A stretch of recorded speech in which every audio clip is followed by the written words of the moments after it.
네, 안녕하세요. 이번 시간에는 15강 기타 파생상품 펀드에 대해서 한번 알아보도록 하겠습니다. 자, 기타란 건 뭐예요? 또 앞에서 배웠던 여러 가지 것들 말고도 좀 복잡하다는 얘기겠죠? 그런데 그 종류가 다양하니까 이런 것들도 시험 문제에 나올 가능성이 높습니다. 그다음에 리스크 관리는 어떻게 그 위험도를 줄일 수 있느냐 이런 것들은 그 뒷부분에 나온 얘기고요. 그러니까 파생 상품의 종류가 여러 가지가 있는데 그 중에 다른 것들 이름이 좀 특이한 것들 그런 것들에 대한 내용들을 한번 보는 거고요. 그리고 파생 상품 펀드를 구성해서 포트폴리오를 짤 때 필요한 그런 내용들 그리고 고객한테 뭘 알려줘야 되냐 그런 고려사항 이런 것들에 대한 내용들입니다. 이것들이 뭐에 대한 그 과제입니까? 영업하기 위한 과제죠. 과제고요. 기타 파생 상품은 이렇게 종류들이 많이 있어요. 이름들이 다 생소하죠. 멀티 에셋 파생 상품 펀드 그리고 파생형 인덱스 펀드, 포트폴리오 보호형 펀드, 시장 중립형 펀드, 구조화형 펀드, 시스템 운영형 펀드 이렇게 돼 있어요. 그러면 이렇게 어려운 이름을 가지고 있는데 그런 것들을 어떻게 알아야 될까요? 그냥 하나하나씩 의미를 알면 조금 쉬워져요. 자, 그럼 이걸 다 알아야 되느냐? 다 알아야 돼요. 왜냐하면 시험 문제에 이렇게 좀 어렵고 까다로운데 실제로는 팔리는 실제 현장 속에서 있는 것들이기 때문에 알아야 된다는 얘기죠. 멀티 에셋 파생 상품 펀드. 이건 어떻게 됐어요? 멀티는 뭐예요? 여러 가지죠. 에셋은 자산이에요. 그래서 이거는 적은 금액으로 다양한 자산에 분산 투자해가지고 그 자산 배분을 그렇게 해요. 그런 다음에 그런 펀드로 효율적으로 만든다. 즉 여러 가지 자산을 분산 투자한다. 분산 투자. 근데 어떻게 파생과 관련되어 있겠죠? 그래서 이거는 주식, 채권, 부동산 지수, 상품 이런 것들과 다양하게 하는데 그 다양하는데 주식만 빼놓고 나머지들은 다 선물과 옵션과 연결되어 있는 상품들이거든요. 근데 그 포션을 어떻게 갖냐? 뭐 50대, 20대, 30대, 10 이런 식으로 갖는 거죠. 그러니까 그러한 멀티 에셋은 주식, 아까 말한 주식, 부동산, 채권, 상품 이런 것들을 비중을 조금 달리한다. 그런 뜻이에요. 그런데 달리하면 어떻게 되겠어요? 주식 비중이 많으면 조금 리스크가 줄고 다른 게 주식 비중이 줄면 리스크가 좀 커지겠죠. 그러니까 수익률도 그런 차이에 따라서 움직인다. 그런 뜻이에요. 자, 파생형 인덱스 펀드. 여기서는 뭐냐면 중요한 거는 인덱스 펀드다라는 거죠. 인덱스는 뭐야? 지수죠, 지수. 지수는 똑같이 만든 거야. 즉 종합주가 지수와 똑같이 만든 지수와 똑같이 움직이도록 만든 거를 인덱스 펀드라고 그래요.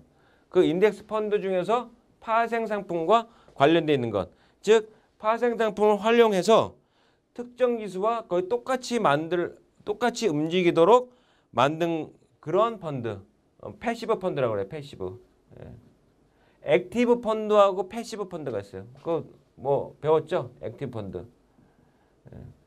지수랑 똑같이 움직이면 패시브, 지수보다 조금 더 크게 활동적으로 움직이면 액티브 펀드. 보통 우리 주식과 관련된 그런 펀드들이 액티브 펀드가 되고요.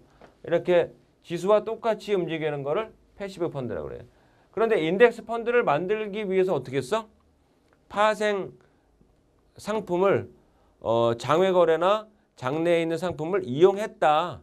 그렇기 때문에 그런 거다 그죠? 그런 거고. 근데 요것은 자, 예를 들면 주식이 올라갈 때 내 인덱스 펀드도 올라가도록 만들었어요. 그게 바로 그냥 인덱스 펀드고요. 여기에 주식이 1만큼 올라갔어요. 나 수익이 이만큼 2배만큼 2배만큼 올라가는 펀드도 만들 수 있겠죠. 그걸 뭐라 그래? 레버리지 펀드라고 그러고요. 반대로 지수가 올라갔어요. 나는 수익이 떨어져요. 그게 바로 리버스 펀드라고 하기도 하고 인버스 펀드라고 합니다. 그래서 레버리지나 인버스나 리버스 이런 얘기들이 나오면 요거는 인덱스긴 인덱스인데 좀 차이가 나는구나. 그러니까 좀 커지는 걸 리버스, 반대로 반대 방향으로 가는 거를 인버스 또는 리버스. 예. 그 이름 차이는 최소한 알아둬야 된다 그런 뜻이죠. 그리고 포트폴리오. 예. 포트폴리오 보험형 펀드. 여기서 핵심 뭐냐? 자, 보험을 들면 사고가 나도 어떻게 돼요? 돈 받죠? 그 사고에 대한 그러니까 뭐 인보험은 사람 죽고 사는 거니까 화재보험이라고 얘기하자고요. 화재보험에 들었어요. 그러면 불이 났어. 그럼 내가 탄 물건이 5천만 원어치 손실을 봤어. 보험회사에서 어느 정도 손실해줘? 뭐 거의 대략 그 정도 손실을 자기 부담금을 제외해놓고 보험금을 지급하죠. 자, 그렇다면 여기서 펀드인데 보험에 들었어. 어떻게 보험에 들었을까요? 손실에 보험을 들은 거죠. 손실. 즉 손실이 적어지는 거죠.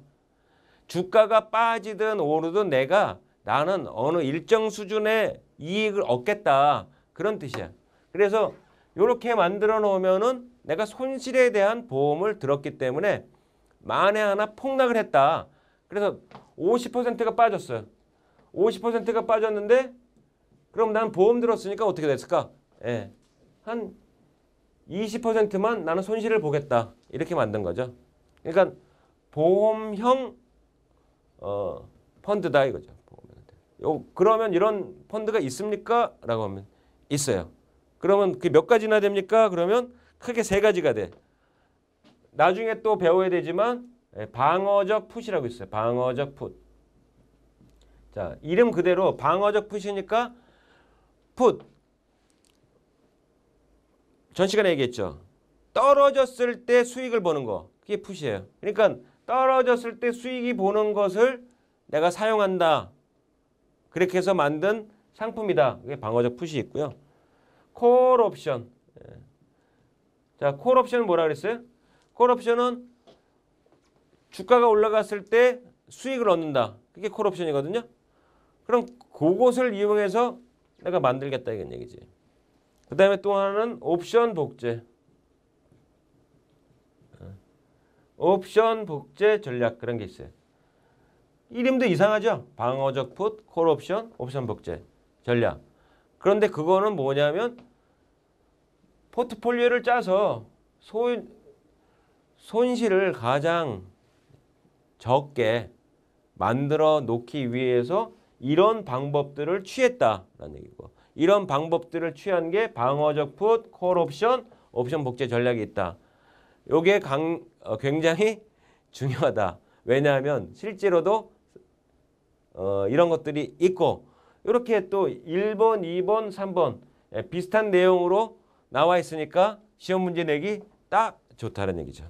그래서 이런 것들은 꼭 나중에라도 좀 더 구체적으로 공부를 해야 된다라는 얘기고요. 그다음에 시장 중립형 펀드.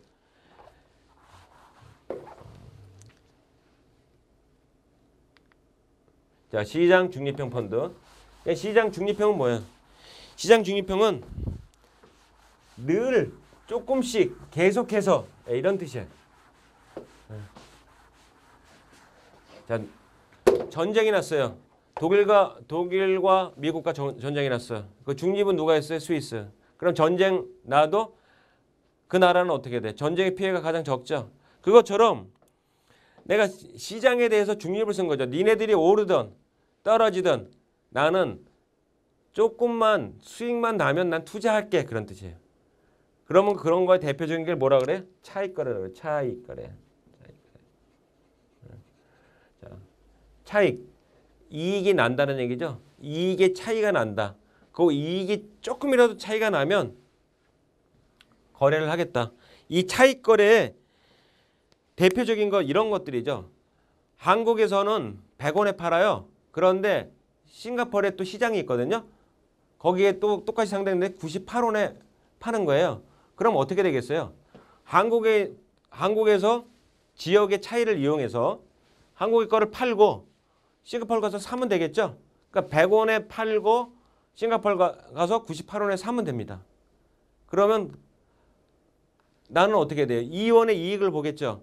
그런 것처럼 지역이나 시간이나 물건이나 그런 것이 우연히 또 기회에 따라서 차이가 날 경우가 있어요. 그렇게 차이가 나는 것을 이용해서 거래를 하면 나는 어떻게 되겠어요?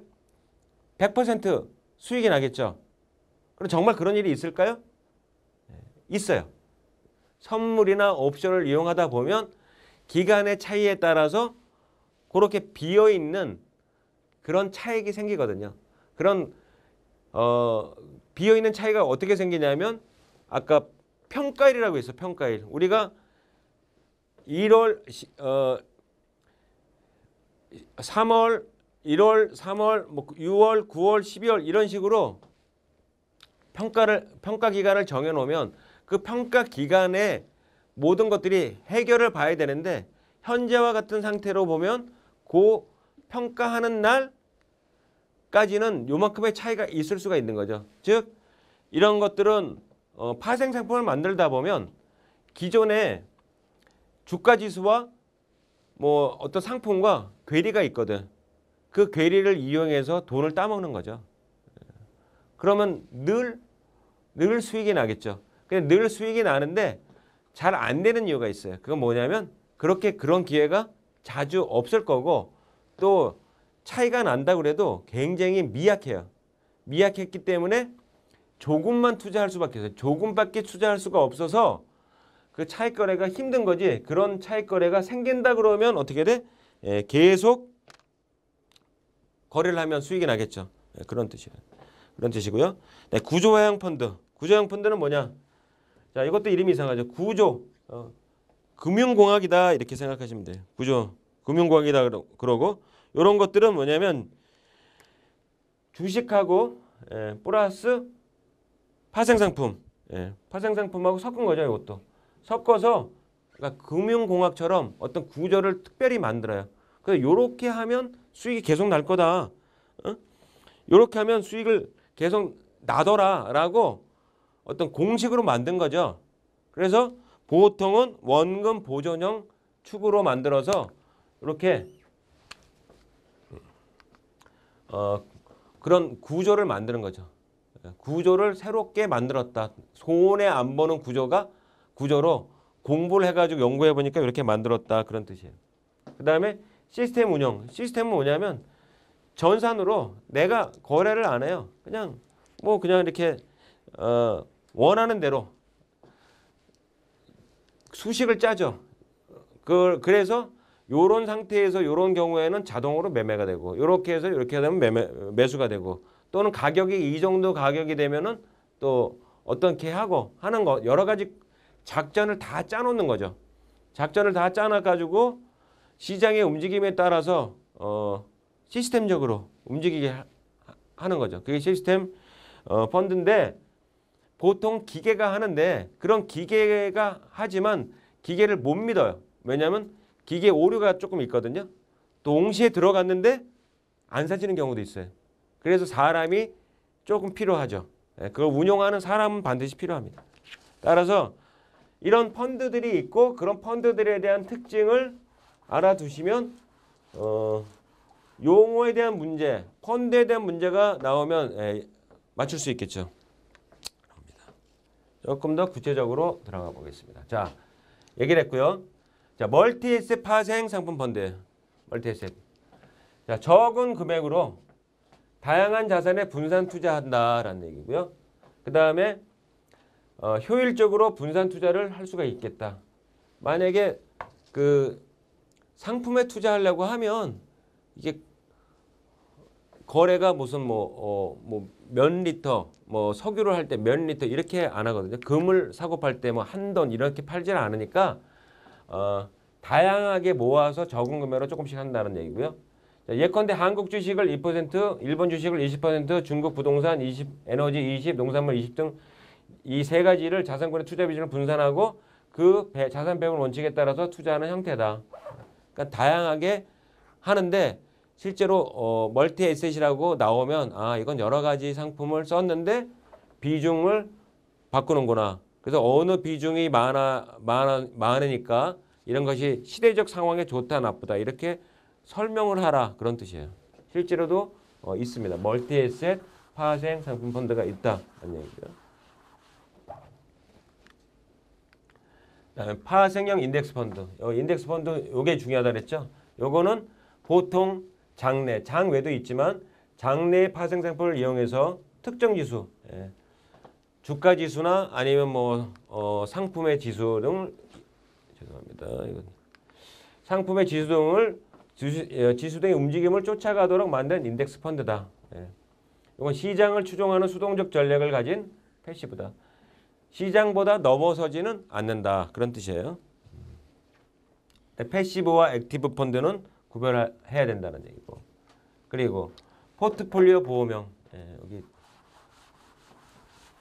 주가 상승 국면에서는 이익을 보고 주가 하락 국면에서는 손실을 제한하려는 펀드로 중간 수준의 위험을 부담한다. 어떤 수준? 중간 수준. 콜 옵션 복제 전략 이렇게 돼 있어요. 자, 요거에 대한 설명을 한번 볼게요. 콜 옵션. 자, 콜 옵션이라고 얘기하면은 뭐야? 주가가 오르면 어떻게 돼? 수익이 나는 거죠. 수익이 나는데 이게 내가 돈이 100이라고 있어요. 100이라고 있는데 이걸 전부 다 투자를 하지 않고 여기다가 5%만 콜 옵션을 사는 거죠. 그리고 요 100을 다 사지 않고 95만 주식을 사는 거예요. 자, 주식을 샀어요. 그런데 이 주식이 올랐어요. 오르면 주식이 떨어졌어요. 주식은 잘 안 움직였는데 요게 5%가 올라간 거죠. 그러면 나는 5%에 대한 어떤 기준으로 인해서 수익을 나는 거죠. 그러니까 일부만 옵션에 투자하는 거죠. 일부. 그게 바로 콜 옵션 수익 구조를 복제하는 거고요. 자, 요게 바로 콜 옵션이고 이자 추출 전략 이렇게 돼 있어요. 이자 추출. 자, 만약에 이런 거죠. 요 콜 옵션이 뭐가 좀 잘못 이거 주식이 아니고 이거 채권으로 가야 되는데 채권. 채권으로 가야 되는데 요 95%는 본전이에요. 그런데 95%의 이자가 5%가 나오니까 요 5%로는 이것이 잘못돼도 요 본전을 차지할 수가 있다는 뜻이거든. 그래서 콜 옵션을 가지고 본전을 유지하니까 보험을 들은 거죠. 그렇게 되는 겁니다. 그렇게 되고요. 자, 방어적 풋. 방어적 풋은 반대로 풋이니까 뭐라 그랬어요? 콜 대신에 요 풋을 사용한 거예요. 풋. 자, 풋을 사용했어요. 풋은 어떻게 돼? 주가가 떨어지면 수익이 나죠. 그런데 요거는 채권이 아니고 주식이었어요. 그래서 95% 주식에 투자를 했다가 주식이 떨어진 거야. 몇 퍼센트만큼? 10%만큼. 그러면 95%의 가격이 떨어지겠죠. 뭐 80, 뭐 6%로 떨어질 거예요. 그런데 요 5% 풋에다가 투자한 요 5% 풋에다 투자한 돈이 더블이 나는 거죠. 더블이 나서 10%가 돼. 그러면 86%가 96% 이상 올라가는 거죠. 따라서 주가가 많이 떨어져도 전체 자산은 유지가 됩니다. 그게 바로 방어적 풋 전략이다. 그 다음에 콜옵션 이용 전략은 이자를 가지고 콜옵션을 걸었다라고 해서 이자 추출 전략이라고 하는데 이자 추출 전략은 이자는 어디서 줘요? 채권에서 주죠. 그러니까 채권에서 주기 때문에 콜옵션 이용 전략은 채권의 이자 가지고 하는 거다라고 생각하시면 되고요.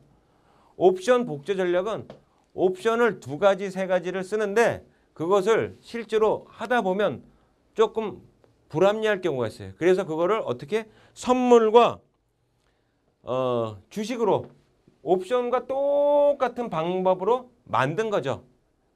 모양새를 똑같이 만든 거죠. 구조를 똑같이 만든 거. 그걸 바로 옵션 복제 전략이라고 합니다.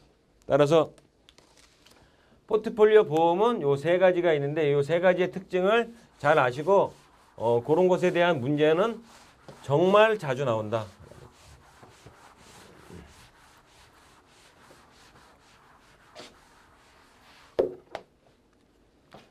자, 시장 중립형. 이거는 뭐야? 차익 거래를 통해서 시장이 상승하든 안 하든 목표 수익률을 항상 얻을 수 있도록 추구하는 거다라는 거고요. 이런 게 나오겠죠. 저위험, 저수익률. 시장 중립형이다라고 하면 요 특징. 절대 수익만을 추구하고 그 다음에 저위험하고 저수익형이다. 차익 거래 활용 형태를 띈다. 차익 거래. 그러니까 차익 거래와 관련된 건 뭐예요? 시장 중립형이죠. 그러면 차익 거래 스타일이 있어요. 몇 가지. 주식, 인덱스, 합병, 전환사채로도 차익 거래를 할 수 있다라는 얘기고요. 요것에 대한 하는 방식은 조금 더 구체적으로 나오죠. 그러니까 합병일 경우에는 만약 A라는 사가 합병을 하는데 그거는 1,000원이에요. B라는 사는 500원이야. 그러면 A랑 B는 1대2로 바꾸면 딱 맞죠. 그런데 그것이 현재 주가가 500원이 아니고 510원이에요. 그런 차이, 그런 것을 이용해서 만든 것이 합병 차익이고요. 전환사채는 언제 어느 날 주식으로 전환될 수 있는 자격을 가진 사채가 전환사채예요. 그런데 주식은 6,000원이에요. 그런데 지금은 5,800원이야. 그러면 내가 나중에 전환해서 주식으로 바꾸는데 6,000원짜리 주식으로 바꿀 수 있으니까 200원의 차이를 먹을 수 있다. 지금 현재 이런 것들이 전환사채를 이용한 차익 거래가 되는 거죠. 따라서 전환사채를 이용해서도 차익 거래를 할 수가 있다. 그 차익 거래의 종류는 이런 4가지 종류가 있다. 이런 것들도 상당히 시험에 내기 좋은 문제다라는 얘기죠. 자, 구조형 펀드. 이거는 금융공학으로 이렇게 구조를 만들었다 그랬죠. 따라서 이건 어떻게 돼? 목표 수익률을 사전에 제시해. 그래서 채권 수익률에 플러스 알파, 원금 보존 추구형들이 많다라는 얘기고요. 이 특징은 반드시 외워두셔야 되고, 그 다음에 상품 또는 주식을 이용해서 델타 헤징. 요거는 뭐라 그러냐면 델타 헤징은 시장의 움직임에 따라서 내가 위험도가 있냐 없냐, 그것이 델타 헤징이고요. 리버스 컨버티블 펀드, RCF라고 그래요. 이것의 특징은 이 구조화 펀드와 ELF와 비슷한 어떤 형태를 갖고 있는데 약간 그 차이를 좀 아셔야 될 것 같아요. 그래서 리버스 컨버티블 펀드의 특징이 뭐냐, 이런 것도 시험에 문제에 나올 가능성도 높아 보여요. 자, 그리고 이 구조형 펀드는 미리 얘기를 했기 때문에 매매 정보와 해지 수단을 공개를 해야 돼요. 그리고 운영 전략 등도 공개를 하고 이렇게 해서 바꾸겠다라고 하는 겁니다. 따라서 구조형 펀드는 이런 특징들이 있고요. 다음에는 시스템형. 시스템도 말씀드렸죠. 시스템형은 펀드 매니저가, 보통 펀드 매니저들이 그것을 활용을 하는데, 그 펀드를 운영을 하는데 그런 펀드들을 주관을 없애고요.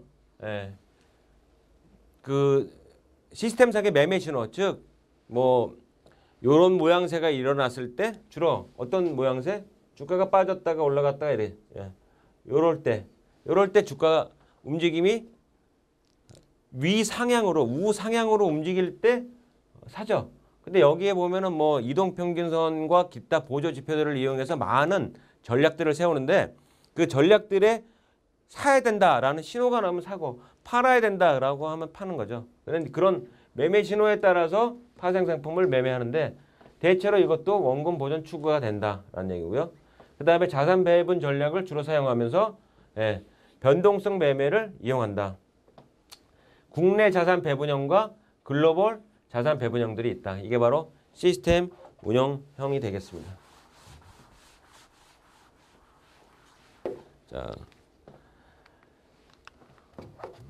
자, 여태까지 들은 거는 상품에 대한 어떤 특징이고요. 그리고 상품에 대한 특징 말고 이제 포트폴리오를 상품 이런 상품들을 만들었어요. 그러면 어떻게 해야 돼? 포트폴리오를 구성하는데 꼭 알아야 될 것들이 있다. 만약에 그 고객과 뭘 얘기해? 자, 우리가 파생 상품 펀드의 비중을 어느 정도로 둘 거냐?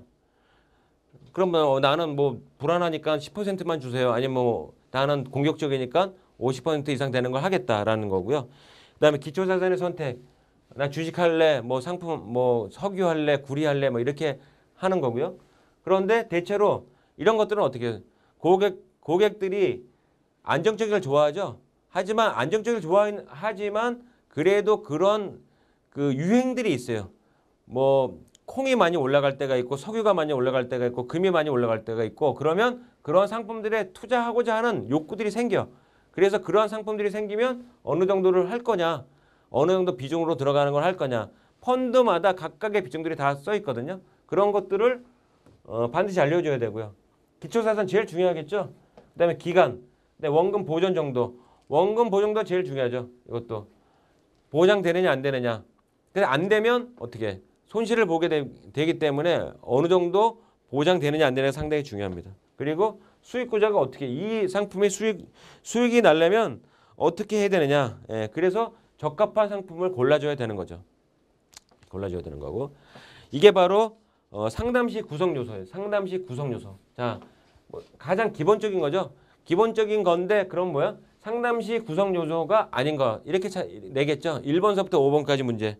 예, 그래서 이런 거는 시험 문제를 이 내부적인 내용이 아니라 요 5가지 문제를 다른 걸 집어넣어서 골라내는 문제가 나올 가능성이 높다. 그다음에 고려사항. 아까는 구성 요소고 이번에는 고려사항이야. 고려사항은 뭐야? 수익률에 영향을 주는 요인에 대해서 상담을 해야 된다. 변동성이 뭡니까? 위아래로 움직이는 거죠. 위아래로.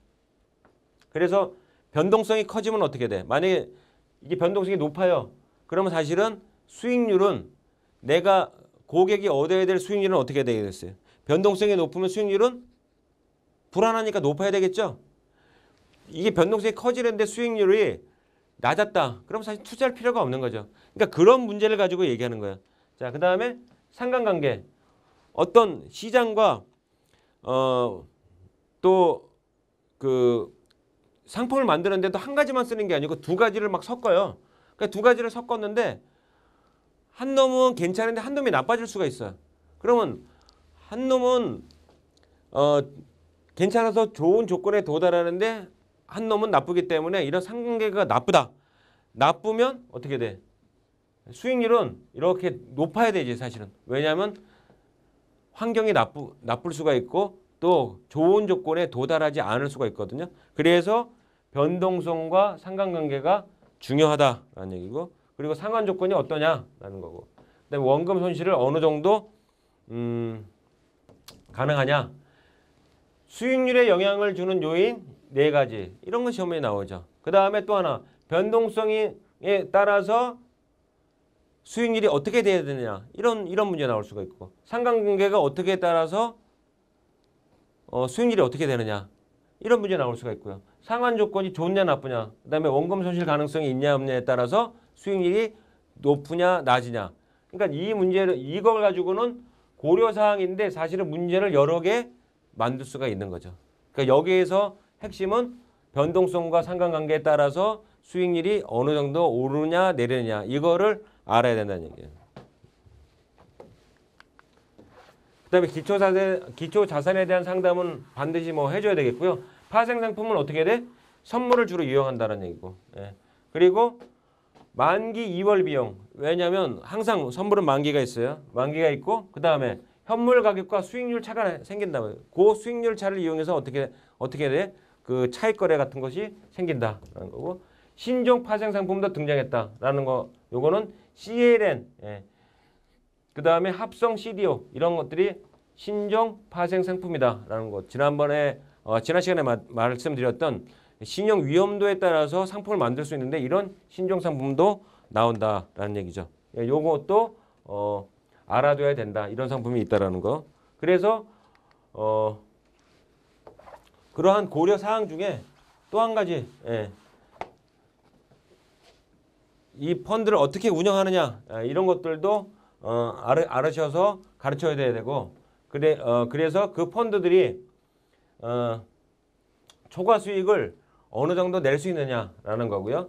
그 다음에 구조화형 펀드, 시스템 운영 펀드 등은 어떻게 돼? 수익률 추계가 한계가 있다. 왜냐하면 일정하게 수익을 내려고 하다 보니까 너무 안정적으로 운영을 하다 보면 어떻게 돼요? 수익률이 적어진다고요. 그래서 그런 건 한계가 있다는 얘기고. 언펀디드 수합, 수합에 대한 가면 다시 배우는데 돈을 안 주고 서로 주거니 받거니. 왜냐하면 돈을 주거니 받거니 하려면 몇백억씩 주거니 받거니 실제로 돼야 되거든요. 하지만 줬다고 치고 나중에 결산하는 날 그 차액이 얼마냐. 그래서 결산 금액만 서로 주거니 받거니 하는 경우가 있어요. 그게 바로 언펀디드 수합이고요. 장외 파생 상품은 대부분 이렇게 리스크를 줄이기 위해서 언펀디드 수합을 쓴다. 따라서 이렇게 파생 상품은 여러 가지 고려를 해야 되는데 그 중에서도 첫 번째는 수익률, 두 번째는 기초자산, 세 번째는 운영 전략, 그리고 그 다음에 마지막으로는 뭐냐면 환위험. 환위험은 우리나라 달러로 뭘 살 경우는 환위험이 생기겠죠. 그래서 해지 비율에 대한 얘기. 해지 비율은 내가 이 상품에 대해서 환위험을 위해서 어느 정도 비율로 할 거냐라는 거고요. 그것이 주식일 경우에는 그렇게 전부 다 해지를 하지 않아요. 왜냐하면 과소 해지를 하고 기초사인 주식이나 상품의 경우에는 한 50에서 70% 한다라는 얘기고, 요 해지 비율에 대한 얘기도 조금 더 구체적으로 공부를 할 필요가 있어요. 그래서 해지하는 방법은 지금 현물을 매입하고 선물을 매도하는 FX 스탑. 이거는 그냥 FX는 시장의 어떤 이름이에요. 그래서 선물을 매입하고 선물을 매도하는 그런 방식을 취한다.